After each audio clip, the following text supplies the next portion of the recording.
The Battle of Brunanburh occurred in 937 AD, and the only contemporary record of the battle is a poem in the Anglo-Saxon Chronicle.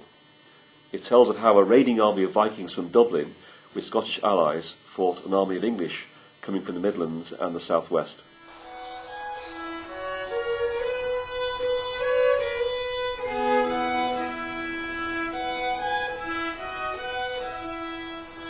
Okay, we've now come down from Poulton Hall onto the heathland, which is now modern Bevington.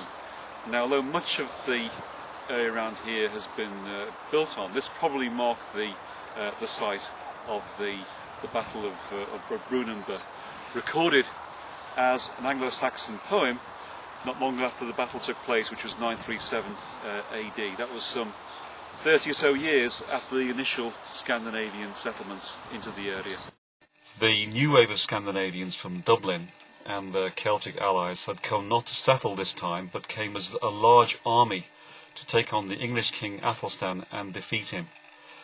Some later reports on the battle have suggested that different groups of Vikings fought on both sides, but it was a Dublin army which was defeated at what the poet called Brunanburh, and the defeated army fled to what the poem describes as nail boats at a coastal place called Dingsmere, and then escaped across the deep waters of the Irish Sea back to Dublin.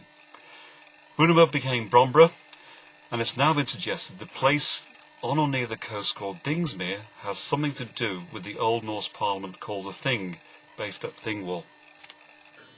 The publication of the Dingsmere paper in the year 2004 caused a lot of interest in local and national press, such as the Times and the Independent, and was covered in national and regional BBC News.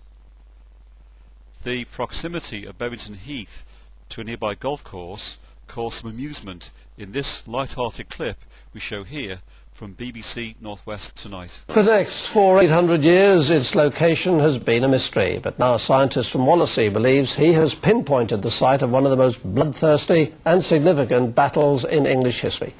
More than 100 years before the Battle of Hastings, the Saxons took on the Vikings at a golf course in Bevington.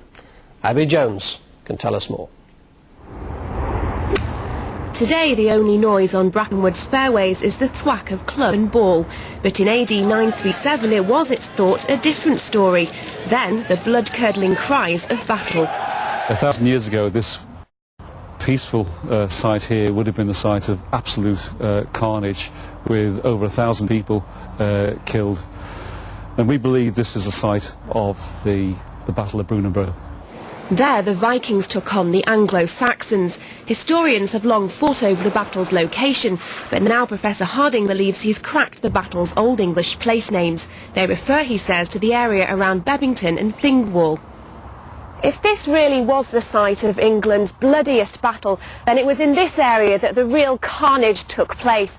The English pursued the invaders over here, and both sides fought until one gave way. Eventually it was the English who emerged victorious, chasing the invaders away into the woodland around me. The battle was the first time different tribes united as one English force, and it could have another significance. This area is steeped in Viking tradition, so the area is becoming very conscious of its heritage, and if we can also place this battle here, that will help in this development, and also possibly in terms of tourism for the area. But is that what the golfers will want? It is more historic than any other golf course now, really, isn't it? The only thing is, as long as you don't put the fees up now for the history, that's the place. But they needn't worry about history stopping play. The chance of finding anything here now is remote, so the game can go on. Abby Jones, Northwest Tonight, Bevington.